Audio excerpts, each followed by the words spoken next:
ನಮಸ್ತೆ ಎಲ್ರಿಗೂ, welcome back to sweet and spicy recipes. ಇವತ್ತು ನಾನು ರವೆಯಿಂದ ಹೋಳಿಗೆ ಮಾಡೋದನ್ನು ತೋರಿಸ್ತೀನಿ.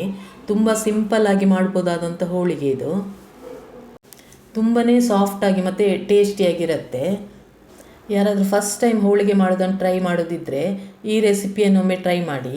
ಕೆಲವು ಟಿಪ್ಸ್ ಜೊತೆ ನಾನು ಈ ಹೋಳಿಗೆ ಮಾಡೋದನ್ನು ತೋರಿಸ್ತೇನೆ. ವಿಡಿಯೋ ಎಲ್ಲೂ ಸ್ಕಿಪ್ ಮಾಡದೆ ಕೊನೆ ತನಕ ನೋಡಿ. ಬನ್ನಿ ರೆಸಿಪಿ ಹೇಗೆ ಮಾಡೋದು ಅಂತೇಳಿ ನೋಡೋಣ. ಮೊದಲಿಗೆ ಕಣಕ ರೆಡಿ ಮಾಡ್ಕೊಳ್ಳೋಣ. ಅದಕ್ಕೆ ಒಂದು ಮಿಕ್ಸಿಂಗ್ ಬೌಲ್ಗೆ 1 ಕಪ್ನಷ್ಟು ಮೈದಾ ಹಿಟ್ಟು ತೊಗೊಂಡಿದ್ದೀನಿ, 250 ಗ್ರಾಮು.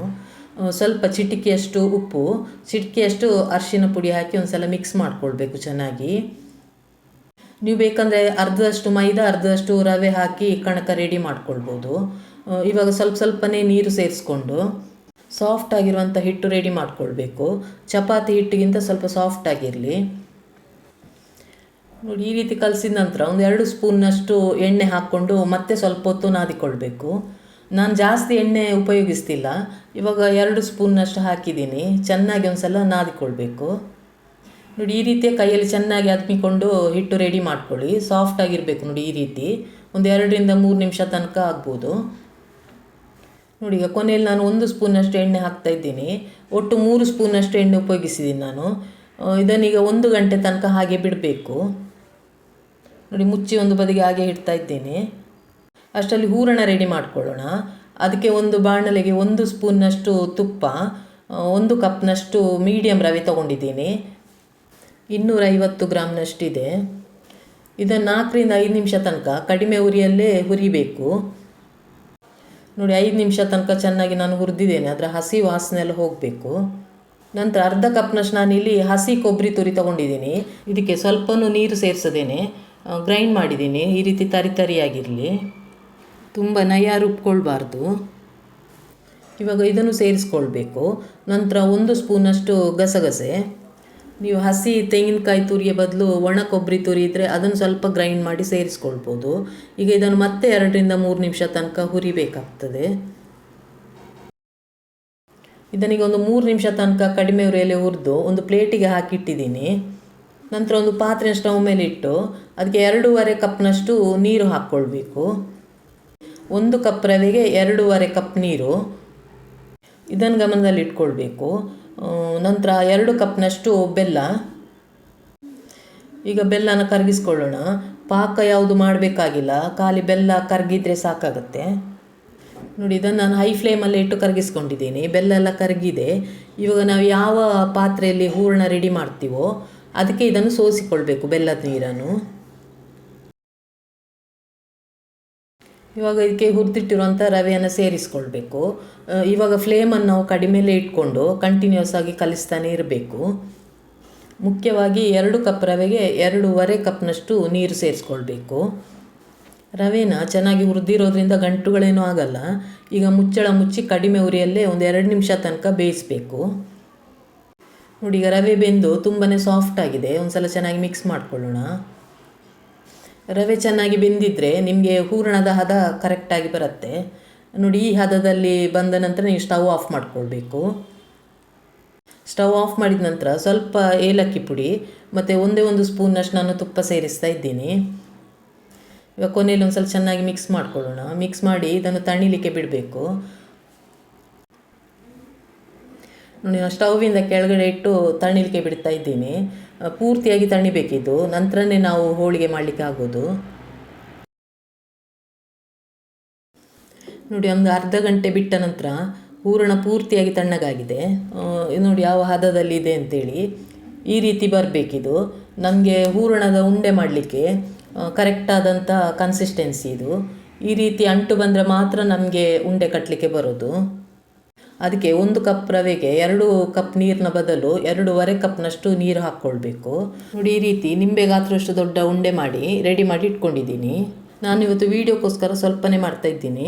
ಉಳಿದಿರುವಂಥ ಹೂರಣನ 1 ವಾರ ತನಕ ನಾವು ಫ್ರಿಜ್ಜಲ್ಲಿಟ್ಟು ಯೂಸ್ ಮಾಡ್ಬೋದು ನೋಡಿ. ನಾವೀಗ ಕಣಕ ರೆಡಿ ಮಾಡಿಟ್ಟು 1 ಗಂಟೆ ಕಳೆದಿದೆ ನೋಡಿ. ಈ ರೀತಿ ಸಾಫ್ಟಾಗಿರಬೇಕು ಹಿಟ್ಟು, ಆದರೆ ಮಾತ್ರ ನಿಮಗೆ ಹೋಳಿಗೆಯನ್ನು ಸಾಫ್ಟಾಗಿ ಬರೋದು. ಇದನ್ನು ಕೂಡ ನಾವು ನಿಂಬೆ ಗಾತ್ರದಷ್ಟೇ ದೊಡ್ಡ ಉಂಡೆ ಮಾಡಿಕೊಳ್ಬೇಕು ಹೂರಣ ಮತ್ತು ಕಣಕದ ಉಂಡೆ ಒಂದೇ ಗಾತ್ರದಲ್ಲಿರಬೇಕು. ನಂತರ ನೋಡಿ 2 ಅಂಗೈಗೆ ನಾವು ಸ್ವಲ್ಪ ಎಣ್ಣೆ ಉಜ್ಜಿಕೊಂಡು ಈ ರೀತಿ ಸ್ಪ್ರೆಡ್ ಮಾಡಿಕೊಳ್ಬೇಕು. ಸ್ಪ್ರೆಡ್ ಮಾಡಿದ ನಂತರ ನಾವು ರೆಡಿ ಮಾಡಿಟ್ಟಿರುವಂಥ ಹೂರಣನ ಇದರ ಮಧ್ಯದಲ್ಲಿಟ್ಟು ಕವರ್ ಮಾಡಿಕೊಳ್ಬೇಕು. ಫುಲ್ ಕವರ್ ಆಗಲಿ ಇದು. ನಾನು ಯಾವ ರೀತಿ ಮಾಡ್ತಾ ಇದ್ದೇನೋ ಅದೇ ರೀತಿ ಮಾಡ್ಕೊಳ್ಳಿ.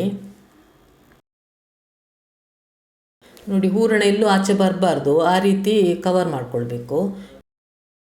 ಇನ್ನೊಂದು ಟಿಪ್ಸ್ ಏನಂದರೆ, ಹೂರಣ ಏನಾದರೂ ಸ್ವಲ್ಪ ತೆಳುವಾಗಿದ್ದರೆ ಹುರಿಗಡಲೆಯನ್ನು ಸ್ವಲ್ಪ ಗ್ರೈಂಡ್ ಮಾಡಿಕೊಂಡು ಆ ಪೌಡ್ರನ್ನು ಹೂರಣಕ್ಕೆ ಸೇರಿಸ್ಕೊಳ್ಳಿ. ನೋಡಿ ಈ ರೀತಿ ರೆಡಿ ಮಾಡಿದ ನಂತರ ನಾನು ಹೋಳಿಗೆ ಮಾಡಲಿಕ್ಕೆ ಒಂದು ಒಬ್ಬಟ್ಟು ಪೇಪರ್ ತೊಗೊಂಡಿದ್ದೀನಿ. ಇದರ ಮೇಲ್ಗಡೆಗೆ ಸ್ವಲ್ಪ ಎಣ್ಣೆ ಉಜ್ಕೊಳ್ಬೇಕು. ನಂತರ ನಾವು ರೆಡಿ ಮಾಡಿಟ್ಟಿರುವಂಥ ಹೋಳಿಗೆ ಉಂಡೆನ ಇಟ್ಟು ಈ ರೀತಿ ನೋಡಿ ಪ್ರೆಸ್ ಮಾಡಬೇಕು ಮೊದಲು.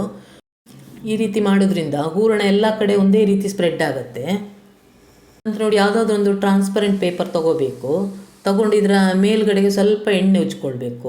ನಂತರ ಎಣ್ಣೆ ಉಜ್ಜಿದ ಭಾಗವನ್ನು ನಾವು ಈ ರೀತಿ ಹೋಳಿಗೆ ಮೇಲಿಡಬೇಕು. ನಂತರ ನೋಡಿ ಕೈಯಲ್ಲಿ ಈ ರೀತಿ ಸ್ಪ್ರೆಡ್ ಮಾಡ್ತಾ ಹೋಗಬೇಕು. ತುಂಬಾ ಸುಲಭ ಈ ರೀತಿ ಮಾಡೋದ್ರಿಂದ. ನಾನು ಲಟ್ಟಿಸಿ ಮಾಡೋದಕ್ಕಿಂತ ಈ ರೀತಿಯೇ ಜಾಸ್ತಿ ಮಾಡ್ತೀನಿ, ಯಾಕಂದರೆ ಇದು ತುಂಬಾ ಬೇಗನೆ ಆಗುತ್ತೆ. ಒಬ್ಬಟ್ಟು ಪೇಪರ್ನ ಬದಲಿಗೆ ಯಾವುದಾದ್ರೂ ಎಣ್ಣೆದು ಕವರ್ ಅಥವಾ ಬಾಳೆ ಎಲೆಯಲ್ಲಿ ಕೂಡ ಮಾಡ್ಬೋದು. ನೋಡಿ ಎಷ್ಟು ಸಾಧ್ಯ ಆಗುತ್ತೋ ಅಷ್ಟು ತೆಳುವಾಗಿ ಹರಡಬೇಕು ಈ ರೀತಿ.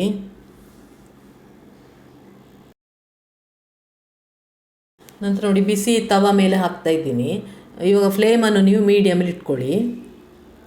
ಹಾಕಿದ ನಂತರ 1-2 ನಿಮಿಷ ಹಾಗೇ ಬಿಡಿ. ಫ್ಲೇಮನ್ನು ಮಾತ್ರ ಮೀಡಿಯಮಲ್ಲಿ ಇಟ್ಕೊಳ್ಳಿ. ನೋಡಿ ಈ ರೀತಿ ಗುಳ್ಳೆ ಬಂದ ನಂತರ ಇದನ್ನು ನಾವು ಮಗ್ಚಿ ಹಾಕಬೇಕು. ನೋಡಿ 2 ಬದಿನೂ ಸ್ವಲ್ಪ ಕಂದು ಕಲರ್ ಬರೋ ತನಕ ಬೇಯಿಸಿದರೆ ಸಾಕಾಗುತ್ತೆ. ಆಲ್ರೆಡಿ ಹೂರಣ ಬೆಂದಿರೋದ್ರಿಂದ ಮೇಲ್ಗಡೆ ಕವರ್ ಮಾತ್ರ ಬೇಯಿಸಿದರೆ ಸಾಕಾಗುತ್ತೆ. ಇನ್ನೊಂದು ಟಿಪ್ಸ್ ಏನಂದರೆ, ನಾವು ಜಾಸ್ತಿ ಹೊತ್ತು ಇದನ್ನು ಬೇಯಿಸಬಾರ್ದು. ಜಾಸ್ತಿ ಬೇಯಿಸಿದರೆ ಹೋಳಿಗೆ ಕೂಡ ನಮಗೆ ಗಟ್ಟಿಯಾಗಿ ಬರುತ್ತೆ. ನೋಡಿ ನಾನು 2 ಬದಿನೂ ತುಪ್ಪ ಹಾಕ್ಕೊಂಡು ಕಾಯಿಸ್ತಾ ಇದ್ದೀನಿ. ಸೊ ಹೂರಣ ಏನಾದರೂ ತೆಳುವಾಗಿದ್ದರೆ ನಾನು ಹೇಳಿದಾಗೆ ಹುರಿಗಡಲೆ ಪುಡಿಯನ್ನು ಸೇರಿಸ್ಕೊಂಡು ಪಾಕದ ಹದಕ್ಕೆ ತನ್ನಿ. ಒಂದು ವೇಳೆ ಹೂರಣ ಗಟ್ಟಿಯಾಗಿದ್ದರೆ ಸ್ವಲ್ಪ ನೀರು ಸೇರಿಸ್ಕೊಂಡು ಮತ್ತೆ ಅದನ್ನು ನಾವು ಬೇಯಿಸಬೇಕಾಗ್ತದೆ.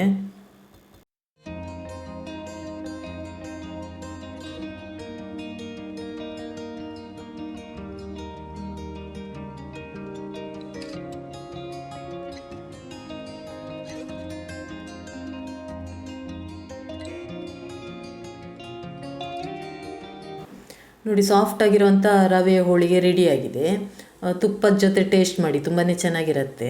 ಇನ್ನೇನು ಹಬ್ಬಗಳೆಲ್ಲ ಬರ್ತಾ ಇದೆ, ಹೋಳಿಗೆನ ಯಾರು ಇಷ್ಟಪಡ್ತೀರೋ ಅವರೊಮ್ಮೆ ಈ ರವೆ ಹೋಳಿಗೆಯನ್ನು ಟ್ರೈ ಮಾಡಿ. ತುಂಬಾ ಬೇಗ ಆಗುವಂಥ ರೆಸಿಪಿ ಇದು.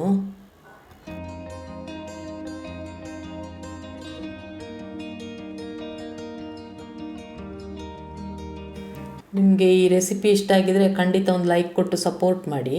ಸಾಧ್ಯವಾದಷ್ಟು ನಿಮ್ಮ ಫ್ಯಾಮಿಲಿ ಫ್ರೆಂಡ್ಸ್ ಜೊತೆ ಎಲ್ಲ ಶೇರ್ ಮಾಡಿ. ಯಾರಾದರೂ ಫಸ್ಟ್ ಟೈಮ್ ನನ್ನ ವಿಡಿಯೋ ನೋಡ್ತಾ ಇದ್ದರೆ ದಯವಿಟ್ಟು ಸಬ್ಸ್ಕ್ರೈಬ್ ಮಾಡ್ಕೊಳ್ಳಿ. ಇದೇ ರೀತಿಯ ಒಳ್ಳೊಳ್ಳೆ ರೆಸಿಪಿಗಳನ್ನು ನಾನು ತೋರಿಸ್ತೀನಿ. Thanks for watching.